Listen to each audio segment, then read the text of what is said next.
I didn't know a relationship could die without cheating, at first. Not with lipstick on a collar, not with a midnight confession, but with 3 suitcases, a spare room key that was never mine to hand out, and the sound of glass shattering in the place I used to call home. One moment I was still telling myself, we've turned a corner. 2 weeks of peace, dinners with friends, a little weekend trip to the coast, the kind of laughter that makes you forget how tense your shoulders have been. And then my sister Cassidy called. Darcy picked up on speaker while I was rinsing a mug in the kitchen. I heard Cassidy's voice spill through the phone, thick and dramatic, like she was already rehearsing her emergency. I fought with Dad. I can't stay there. I need a place. Tonight. I watched Darcy's face change in real time, eyes softening, jaw loosening, that old reflex of guilt sliding into place like it owned her. My stomach tightened. Darcy, I said quietly, trying to keep my voice calm, we talked about boundaries. You promised. She didn't look at me, not fully. Her fingers worried the edge of her phone like it was a rosary. This is different, she whispered. She really needs me. Different? I repeated. Or familiar? Darcy flinched like I'd slapped her with a word. Within hours, Cassidy showed up with 3 suitcases, already talking like she lived here. Already laughing too loud in the hallway. Already moving through our apartment like it was a hotel that owed her fresh towels and silence from everyone else. I tried to be understanding. I told myself, she's her sister, trauma bonds are real, family is complicated. But the apartment didn't stay complicated. It became unlivable. The first night, Cassidy brought friends. Drunk, careless, loud enough that I could feel our neighbor's irritation through the walls. One of them knocked over a lamp. It shattered. Cassidy laughed like it was content for a story later. I looked at Darcy, waiting for her to say something, anything. Darcy didn't defend me. She apologized. To Cassidy. And that was the moment I realized I wasn't competing with a sister. I was competing with the system Darcy had never escaped. And I was about to lose. Before Cassidy ever dragged her chaos into our spare room, before the broken lamp and the torn couch cushions and the text that made my stomach clench, there was a version of our life that felt steady. I'm 32 now. I work a normal job, nothing glamorous, steady hours, steady paycheck, the kind of routine that makes you believe stability is something you can build if you're careful enough. 2 years ago, Darcy moved in with me. She was 29 then, an accountant, sharp, organized, the type of woman who could look at a pile of receipts and make order out of it like magic. That was what I loved about her at first, the way she made life feel manageable. I met her 3 years before that, when she was still clawing her way upward. We were introduced through friends at a small get-together, one of those casual nights where you don't expect anything except cheap drinks and polite conversation. Darcy didn't try to take up space. She sat a little apart from the louder crowd, smiling at the right moments, listening more than she spoke. When she did speak, her voice had that carefulness to it, like she'd learned to measure every word in case it got used against her. I remember thinking, she's kind, she's thoughtful, she's been through something. Later, after a few dates, she told me the something. Her mother died when Darcy was 15. She said it plainly, like she'd repeated it so many times the sentence had become a fact instead of a wound. But her hands gave her away, fingers twisting together in her lap, nails pressing lightly into skin as if she needed pain to keep herself anchored. After her mother passed, her father remarried within a year. The new wife, Darcy told me, made it clear from the beginning who mattered in that house. Cassidy. Cassidy was 5 years older, the golden child, the one who got praised even when she did nothing, the one who got protected even when she caused damage. Darcy, on the other hand, became the default scapegoat. If something went wrong, it was Darcy's fault. If Cassidy was upset, Darcy must have provoked her. If the house was messy, Darcy was lazy. If dinner wasn't perfect, Darcy's was ungrateful. Darcy grew up doing chores that didn't belong to a teenager, while Cassidy got to focus on friends, parties, college applications. Darcy said it like she was describing someone else's childhood, but every time she mentioned Cassidy's name, her shoulders lifted a fraction, like she was bracing for impact even in memory. When Darcy was 19, her stepmother convinced her father that Darcy was a bad influence on Cassidy. And just like that, Darcy got kicked out. No long warning, no plan. Just a sudden cold decision. Pack what you can, leave. Darcy worked 2 jobs while finishing community college. She pulled herself up with grit that honestly humbled me. She built a decent career in accounting. She paid her own bills. She learned independence the hard way. And yet, this part always confused me. She never cut them off. Cassidy would call at random hours, asking for favors like it was her birthright, money for rent, help co-signing a loan. Just cover my car insurance this month. Darcy's father would reach out a couple times a year around holidays, acting like time erased everything. The stepmother never even spoke to Darcy directly. She'd just send messages through the father about how Darcy should be more supportive of her sister. When we first dated, Darcy's family lived 4 hours away, so I didn't see them much. Darcy drove up maybe 4 times a year. I went twice. Both times I left those visits with a tight chest and a sour taste in my mouth. Cassidy barely acknowledged me. She complained about her latest boyfriend or job drama like the room existed to absorb her. Darcy sat there, nodding quietly, absorbing every criticism like it was deserved. Her father made passive comments about how Darcy should visit more, do more, help Cassidy more. I kept my mouth shut because I didn't feel like it was my place. But even then, I noticed something that would later become the crack running through everything. Darcy didn't just love her family. She feared losing them. And that fear made her loyal to people who never treated her with loyalty back. The first time Cassidy crossed from background damage into our daily life, I told myself it was temporary. 18 months ago, Cassidy got evicted. Darcy's phone rang in the middle of the night. I remember waking to the sound before I understood the words. Darcy's voice already pitched higher than usual, already apologizing to someone who hadn't said sorry first. She says she has nowhere to go, Darcy whispered after she hung up, sitting on the edge of the bed. Just for a little while. A little while. Those words would come back to haunt me. Darcy drove 4 hours the next morning and came back with Cassidy in the passenger seat, her life compressed into trash bags and suitcases like a dramatic exit from a reality show. Cassidy hugged Darcy tightly, thanked her loudly, ignored me completely. I assumed it would be a week, maybe 2. Cassidy stayed 4 months. Those months changed how I looked at my own home. Cassidy treated the apartment like a hotel with unlimited checkout extensions, dishes piled up in the sink. The bathroom she used was never cleaned.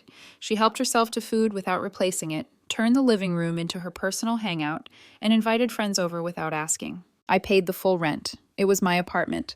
I watched someone else take up space without contributing $1. Every time I brought it up, Darcy had an explanation ready. She's depressed. She's had a hard life.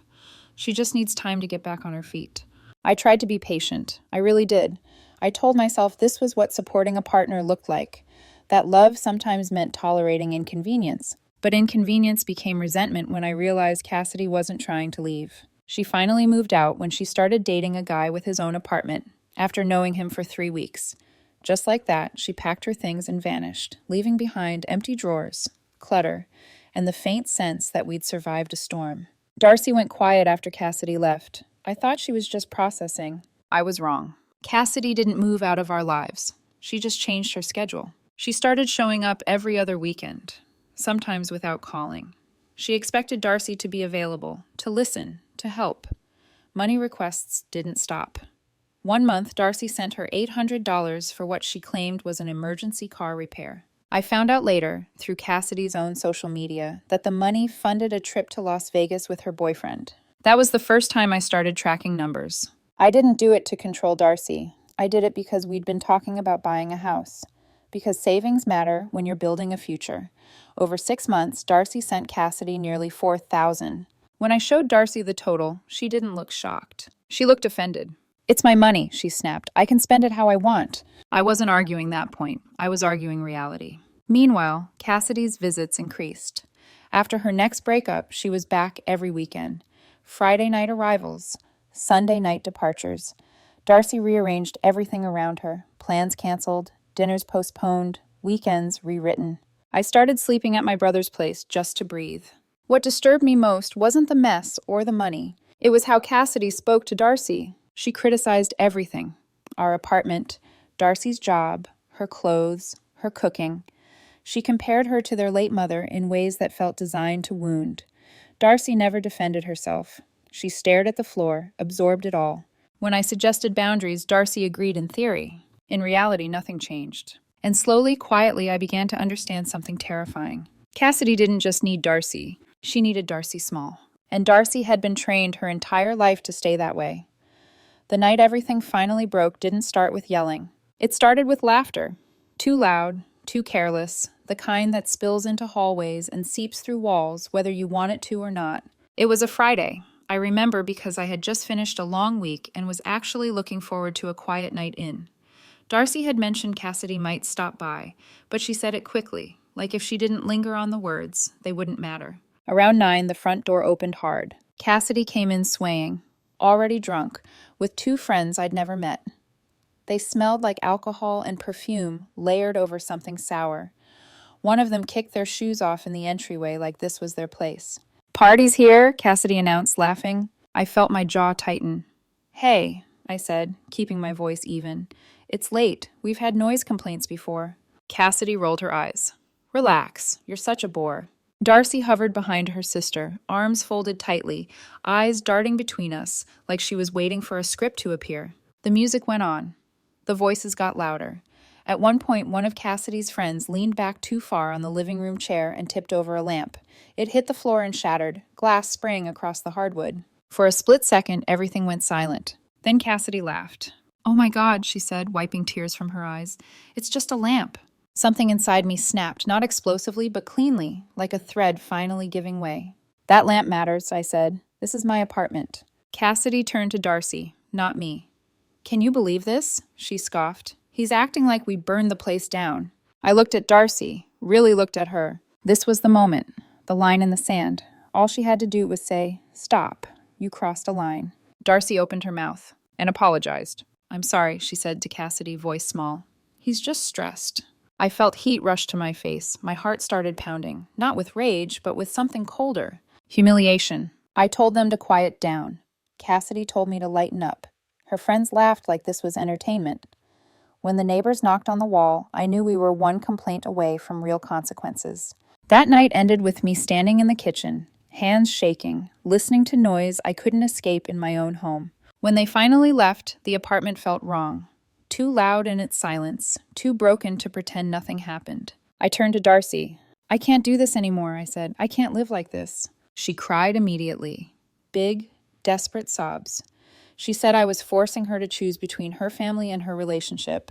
I told her Cassidy wasn't treating her like family. She was treating her like a doormat. Darcy promised it would change. She said she'd talk to Cassidy. She said she'd set boundaries. I wanted to believe her. We agreed to give it 1 more month. For 2 weeks it worked. Cassidy didn't come around. Darcy seemed lighter. We went out with friends, took a short trip. I felt hope, real, dangerous hope. Then Cassidy called again. This time Darcy didn't hesitate. "She has nowhere else to go." Cassidy showed up with 3 suitcases. She moved back into our spare room. The mess returned, the entitlement returned, the demands returned. I stopped sleeping there. I stayed at my brother's place because I couldn't stand the feeling of being a guest in my own home. When Darcy texted asking when I'd come back, I told her the truth. When Cassidy leaves. She told me I was being unreasonable. Yesterday, Darcy came to my brother's place. I thought she was finally ready to choose us. She wasn't. She told me she'd thought about everything, and she chose Cassidy. Not because it was right, but because it was familiar. And in that moment, I knew the relationship I loved had already ended, long before she said the words out loud. After Darcy told me she chose Cassidy, I didn't scream.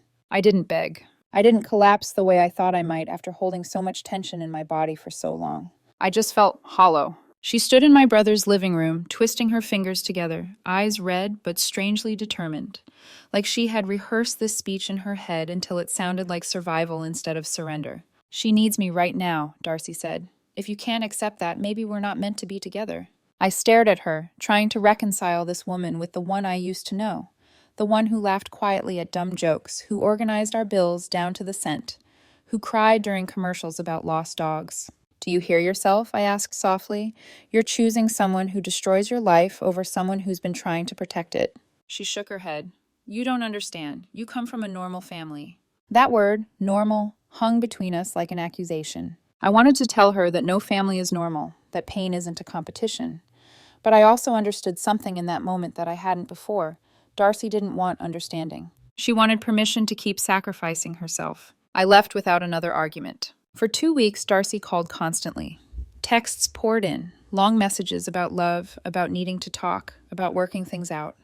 I didn't answer. Not because I didn't care, but because I cared too much to keep participating in the same cycle. Distance did something strange. It cleared my head. Staying with my brother felt like stepping out of a fog. His house was quiet, predictable, no sudden crises, no midnight emergencies. His wife commented one morning that I looked healthier, less tense. That's when it hit me how much stress I'd been carrying. About 10 days after our breakup, I got a call from an unknown number. It was Michaela, one of Darcy's coworkers. I'd met her a few times at company events. She asked if we could meet for coffee, said she was worried. She told me Darcy was slipping at work, late arrivals, missed deadlines, a formal warning already on record. Michaela hesitated before telling me the rest. Cassidy had been showing up at Darcy's workplace, asking for money, causing scenes, calling Darcy's desk phone repeatedly during meetings. I felt sick. Michaela said she hated watching Cassidy destroy Darcy's life and hoped maybe I could help. I told her the truth. I had tried. Darcy had chosen. That weekend, Darcy called me at 2 a.m. Her voice was shaking. She begged me to come over. Against my better judgment, I did. The apartment was trashed. Broken glass. Furniture overturned. Darcy was curled up on the floor like she'd shrunk into herself. Cassidy had brought friends over again. When Darcy asked them to leave, Cassidy screamed at her, accused her of being ungrateful, let her friends break things. Darcy had been sitting in that corner for an hour before calling me. I cleaned up the glass. Darcy apologized over and over. I finally asked her if she was ready to do something about Cassidy. She didn't answer. I stayed the night, slept on the couch. In the morning, Darcy said she wanted to try again, with me, but needed time to figure things out with Cassidy.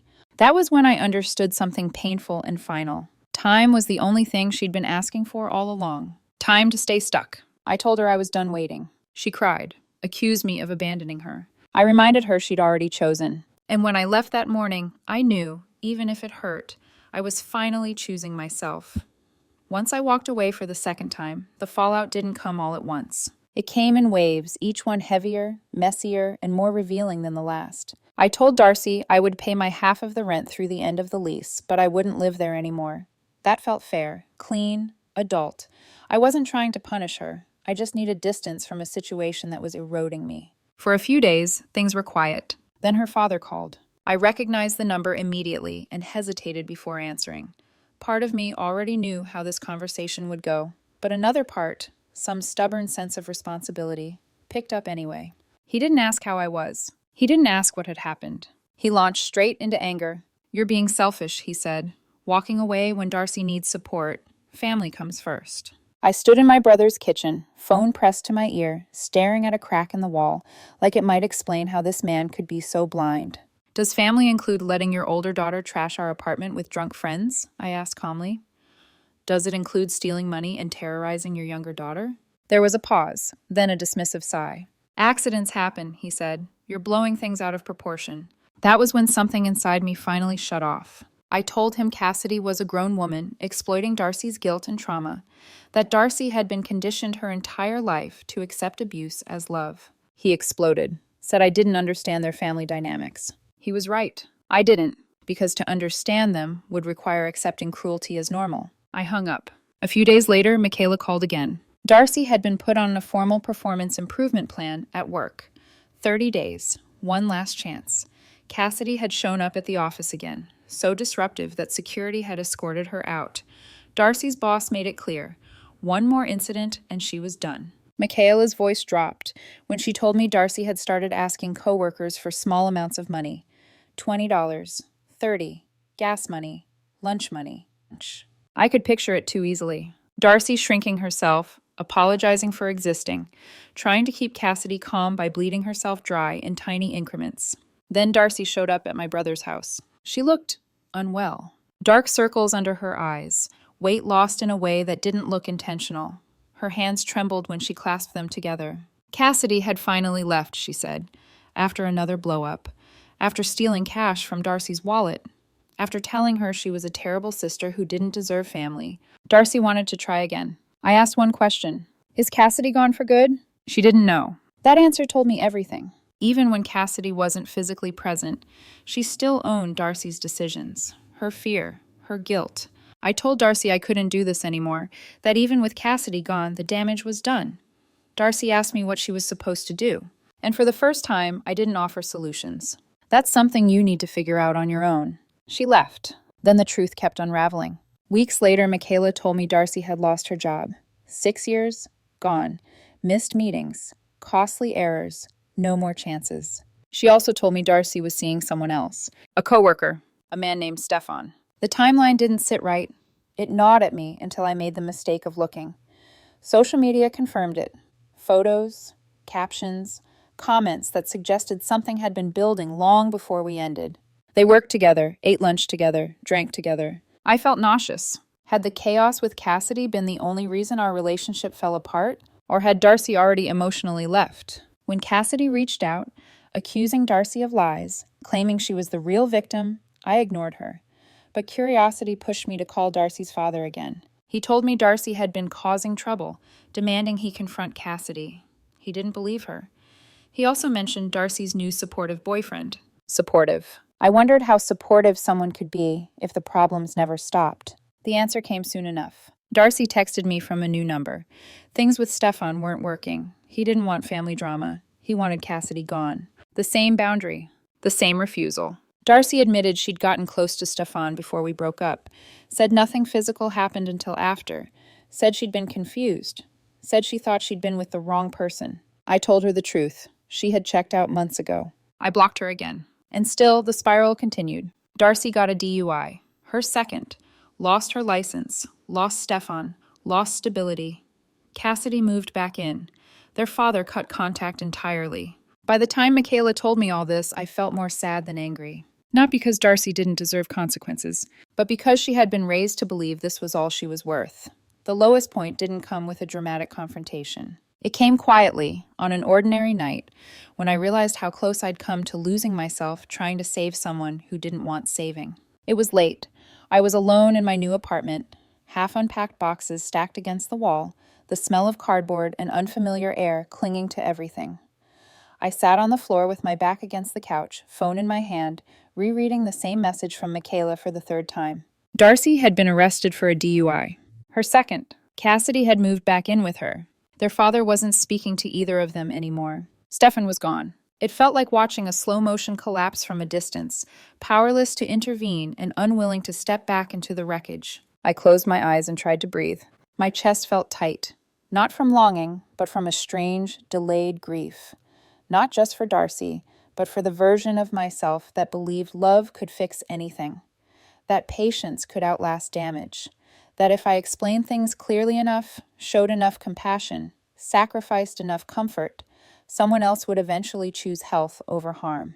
I thought about the nights I'd spent at my brother's house because I couldn't stand being in my own home, the way I'd learned to listen for the sound of keys in the door, bracing myself for chaos, the way my body had been living in a constant state of alert. I hadn't called that fear, but that's what it was. And the scariest part was realizing how normal it had become. I remembered Darcy sitting on the floor in our bedroom after Cassidy trashed the apartment, knees pulled to her chest, eyes vacant. I remembered how she'd looked at me when I asked if she was ready to change anything, like the question itself was too heavy to hold. That image haunted me, not because I wanted to go back, but because I understood something too late. Darcy didn't just fear losing her family. She feared becoming someone without a role. Cassidy needed her. Her father needed her obedience. Even Stefan had needed her flexibility, her willingness to bend. When people demanded less, Darcy didn't know who she was supposed to be. And I had needed her to choose herself. That was the one thing she couldn't do. I picked up my phone and scrolled through old photos by accident. Pictures from the early days. Darcy laughing on our couch, hair tucked behind her ear. Darcy asleep on my shoulder during a road trip. Darcy holding my hand like it anchored her to something solid. I felt the familiar ache rise in my throat. Then something else followed. Relief. Because for the first time in a long time, my life was quiet. No late-night emergencies. No guilt-driven decisions. No walking on eggshells around someone else's trauma. And that realization came with its own kind of grief. I cried that night, not for the relationship, but for how long it had taken me to walk away, for how close I'd come to losing my boundaries, my home, my sense of self. I understood then that if I had stayed one day longer, one argument deeper, I would have been pulled into the same cycle that had consumed Darcy. And I couldn't afford that. The next morning, I woke up with swollen eyes and a clarity that hurt but didn't waver. Love without boundaries isn't love. It's erosion. And no amount of patience can stop someone from drowning if they keep swimming back toward the weight. That was the moment I stopped waiting for closure from Darcy and started preparing myself for something else entirely. The turning point didn't come with an apology. It didn't come with a dramatic realization on Darcy's part, or a sudden transformation where she finally cut Cassidy off and rebuilt her life overnight. It came quietly, through other people's truths, through patterns laid bare, through the absence of chaos where it used to live. About 6 weeks after I moved into my own place, Michaela called one last time. She apologized before she even spoke, said she knew I'd asked not to be updated, but felt I deserved to know. Darcy had lost her job. 6 years of work, gone in a meeting that lasted less than an hour. Too many missed deadlines. Too many errors. Too many disruptions that management couldn't ignore anymore. I sat on the edge of my bed, phone pressed to my ear, feeling strangely detached.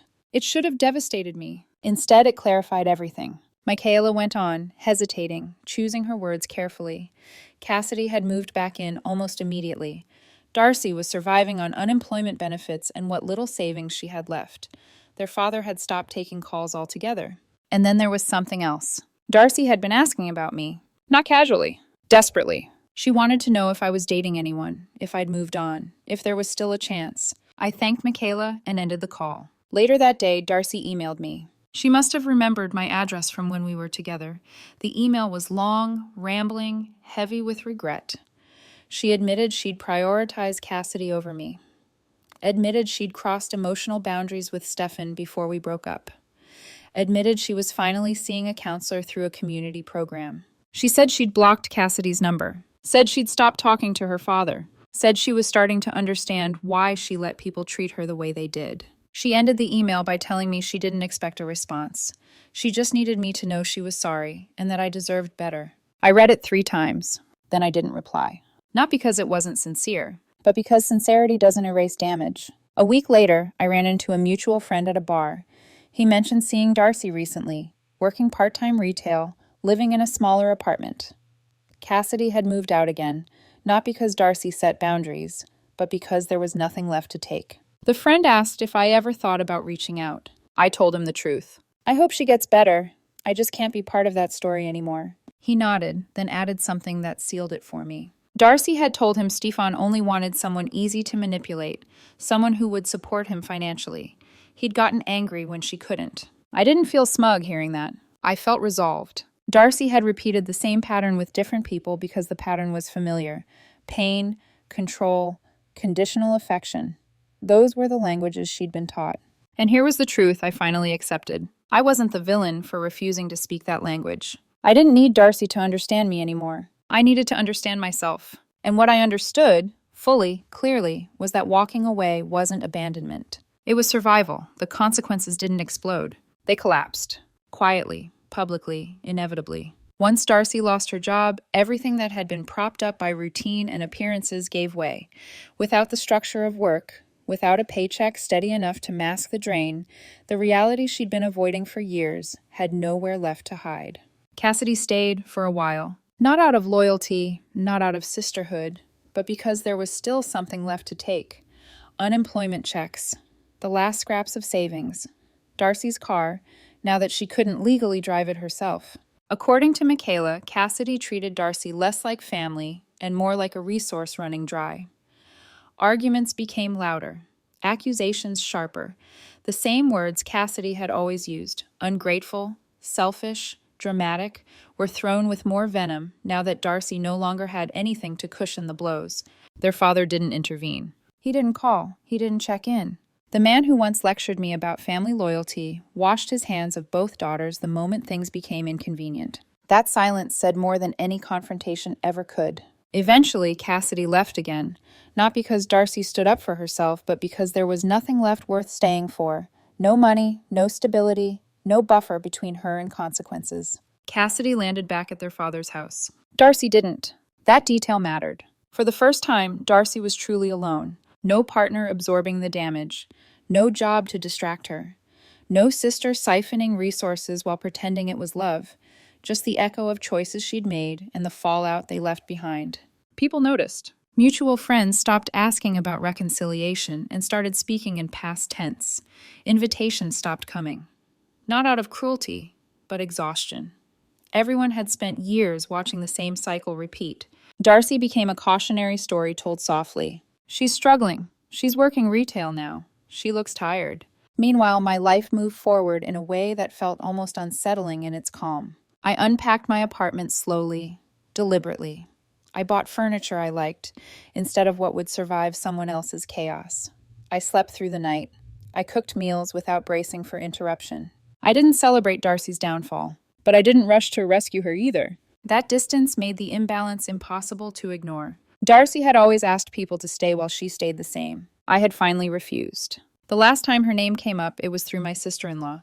Darcy had reached out again, crying, saying she had nobody left who cared about her. My sister-in-law told her the truth, that I had moved on, that I didn't want contact. Darcy cried harder, apparently, said she understood now, said she'd made mistakes. I believed her, but belief didn't change my boundary. Because here was the hardest truth of all. Darcy didn't lose me because she loved her sister. She lost me because she never learned how to protect herself, or anyone else, from people who hurt her.